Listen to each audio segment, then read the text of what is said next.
તો આ તરફ ભરૂચ જિલ્લામાં પણ વરસાદની શરૂઆત થઈ। ભરૂચ શહેર અને અંકલેશ્વરમાં વરસાદ વરસી રહ્યો છે। ભરૂચ શહેરના station road, 532, Shaktinath, civil road, collector કચેરી સહિતના વિસ્તારોમાં વરસાદ વરસ્યો। અંકલેશ્વરના ભડકોદરા, કાપોદરા, પીરામણ, ગડખોલ, અંદાડા, કોસંબડી સહિતના ગામોમાં વરસાદ વરસ્યો। ભરૂચ શહેરમાં પણ વરસાદી માહોલ છવાયેલો છે।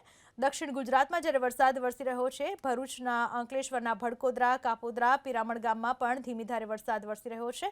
ચોમાસાની શરૂઆત થતાં જ લોકોમાં અને ખેડૂતોમાં ખુશીનો માહોલ છવાયેલો છે।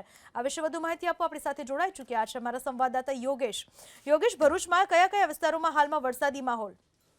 જી, ભરૂચ જિલ્લાની જો વાત કરીએ તો અંકલેશ્વર, હાંસોટ અને ભરૂચ તાલુકામાં વરસાદ નોંધાયો છે। ભરૂચની વાત કરીએ તો ભરૂચ શહેર અને જે આસપાસના જે ગામડાઓ છે એમાં પણ વરસાદ થયો છે। અંકલેશ્વર શહેર અને જીઆઈડીસી વિસ્તારમાં પણ વરસાદ નોંધાયો છે। હાલ જે ગરમી હતી, ગરમીથી લોકોને થોડીક રાહત મળી રહી છે। જી, આભાર આપનો તમામ માહિતી બદલ। તો ભરૂચના 3 તાલુકાઓમાં વરસાદી માહોલ આજે છવાયેલો છે।